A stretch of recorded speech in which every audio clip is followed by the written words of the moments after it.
మెదక్ జిల్లా వెల్దుర్తి మండల కేంద్రంలో సోమవారం కాంగ్రెస్ పార్టీ నాయకులు సీఎం రిలీఫ్ ఫండ్ చెక్కులు పంపిణీ చేశారు. వెల్దుర్తి మండలంలో 12 మంది లబ్ధిదారులు అనారోగ్య కారణాలతో ప్రైవేట్ ఆసుపత్రిలో వైద్యం చేసుకుని సీఎం రిలీఫ్ ఫండ్ కోసం దరఖాస్తు చేసుకున్నారు. వారికి నియోజకవర్గ ఇన్ఛార్జ్ ఆవుల రాజిరెడ్డి సహకారంతో 5,56,000 రూపాయల నిధులు మంజూరు చేశారు. నేడు వాటిని స్థానిక ఫంక్షన్ హాల్లో మండల పార్టీ అధ్యక్షుడు మహేష్ రెడ్డి ఆధ్వర్యంలో ఏర్పాటు చేసిన కార్యక్రమంలో లబ్ధిదారులకు చెక్కులను పంపిణీ చేశారు. ఈ సందర్భంగా వారు మాట్లాడుతూ తెలంగాణ ప్రభుత్వం కార్పొరేట్ వైద్యం చేసుకున్న నిరుపేదలకు సీఎం రిలీఫ్ ఫండ్ ద్వారా ఎన్నో నిధులు మంజూరు చేసిందని తెలిపారు. ఈ కార్యక్రమంలో మండల అధ్యక్షులు మహేష్ రెడ్డి, జిల్లా నాయకులు నరేందర్ రెడ్డి, మాజీ వైస్ ఎంపీపీ సుధాకర్ గౌడ్, రాష్ట్ర ఫిషర్మెన్ కార్యదర్శి తలారి మల్లేష్, మాజీ అధ్యక్షులు నరసింహారెడ్డి తదితరులు పాల్గొన్నారు.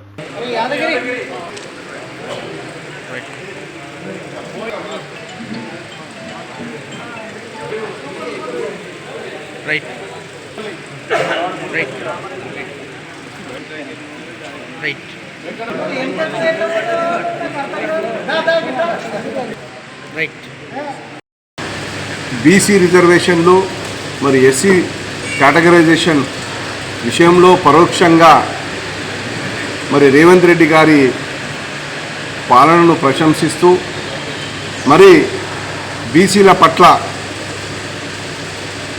మరి ఎస్సీల పట్ల కేసీఆర్ వైఖరిని కూడా మరి బీఆర్ఎస్ వైఖరిని కూడా విమర్శిస్తూ తండ్రిని ప్రశ్నించిన విధానాన్ని కూడా మేము స్వాగతిస్తున్నాం. ఎందుకంటే కాంగ్రెస్ పాలనలో బీసీలకు ఎస్సీలకు న్యాయం జరిగిందని జరుగుతుందని ఆమె పరోక్షంగానే ఒప్పుకొని మరి వాళ్ళు చేసిన పనిని మనం సమర్థించాల్సింది పోయి మనం విమర్శిస్తున్నామనే విధంగా ఈరోజు కేసీఆర్ చుట్టూ ఉన్న వాళ్ళను విమర్శించిన విధానాన్ని కూడా మేము స్వాగతిస్తున్నాం. ఎందుకంటే ఒకవైపు బీజేపీ బీఆర్ఎస్ ఒకటే అన్న విధానాన్ని కూడా తన తండ్రి గారిని ప్రశ్నించింది. గతంలో రేవంత్ రెడ్డి గారు కూడా చాలా సందర్భాల్లో బీఆర్ఎస్ బీజేపీ ఒకటే అన్న అంశాన్ని కూడా మరొకసారి కవిత గారు గుర్తు చేసినట్టయింది. అదే విషయాన్ని ఈరోజు కేసీఆర్ గారిని కవిత గారు తప్పుపట్టారు. మరి దాన్ని కూడా మేము స్వాగతిస్తున్నాం. ఈరోజు మనం చిన్నప్పుడు ఊర్లలో వాళ్ళకు వీళ్ళకి దయ్యాలు పట్టినాయని వినేటోళ్ళం. పలానా రామయ్యకు దయ్యం పట్టింది, పలానా పుల్లయ్యకు దయ్యం పట్టిందని. మనమైతే ఆ దయ్యాలను చూలే. కానీ ఈరోజు మరి కేసీఆర్ చుట్టూ దయ్యాలున్నాయి, ఆ దయ్యాలే ఆయనను పాడు చేస్తున్నాయని కవిత గారు అన్నారు. అంటే నాకు అనిపించింది ఈరోజు కవిత గారు చెప్పిన దయ్యాలు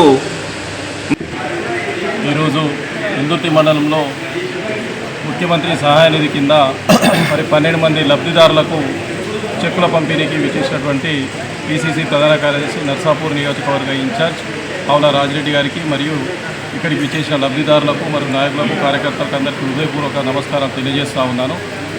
మరి గతంలో ఎన్నడూ లేనటువంటి విధంగా త్వరితగతిన ఎవరైతే అనారోగ్యానికి గురై ప్రైవేటు దవాఖానాల్లో చికిత్స తీసుకొని మరి వరకు ఆర్థిక సహాయం కోరుతూ ప్రభుత్వానికి అభ్యర్థిస్తే గతంలో నెలలు తిరిగినాయి. గతంలో మరి అధికారంలో ఉన్నప్పుడు రానటువంటి వారు కూడా చెక్కులు రానటువంటి వారు చాలామంది ఉన్నారు.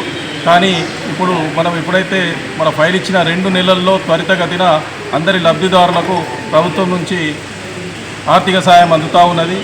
మరి ఈ ఆర్థిక సాయం మన వెల్దుర్తి మండలంలో ఈరోజు వివిధ గ్రామాలకు చెందిన 12 మంది లబ్ధిదారులకు 5,36,000 రూపాయలు పీసీసీ ప్రధాన కార్యదర్శి నర్సాపూర్ నియోజకవర్గ ఇన్ఛార్జ్ ఆవుల రాజిరెడ్డి గారి చేతుల మీదుగా ఇవ్వడం జరిగింది. మరి ఇది పేదలకు మరి గొప్ప వరం లాంటిది. గతంలో సంవత్సరానికి 400 కోట్లు మాత్రమే ప్రభుత్వం సీఎం రిలీఫ్ ఫండ్ కింద ఇచ్చిన సందర్భం ఉండే. ఎందుకంటే 10 సంవత్సరాల యావరేజ్ చూస్తే 450 కోట్లు కూడా దాటలేదు. కానీ కాంగ్రెస్ ప్రభుత్వం ఏర్పడిన తర్వాత ప్రజాపాలనలో భాగంగా ఈరోజు సంవత్సరానికి సుమారు 1000 కోట్ల పైన సీఎం రిలీఫ్ ఫండ్ చెక్కులు మరి విడుదల చేసి మరి అభాగ్యులను ఆదుకోవడానికి రేవంత్ రెడ్డి గారి ప్రభుత్వం కృషి చేస్తూ ఉన్నది. ఈ సందర్భంగా మరి చెక్కుల పంపిణీకి మనకు సహకరించినటువంటి నియోజకవర్గ ఇన్ఛార్జి గారికి మరియు ముఖ్యమంత్రి రేవంత్ రెడ్డి గారికి హృదయపూర్వక కృతజ్ఞతలు తెలియజేస్తాం. మరిన్ని అప్డేట్స్ కోసం మా ఛానల్ని సబ్స్క్రైబ్ చేయండి.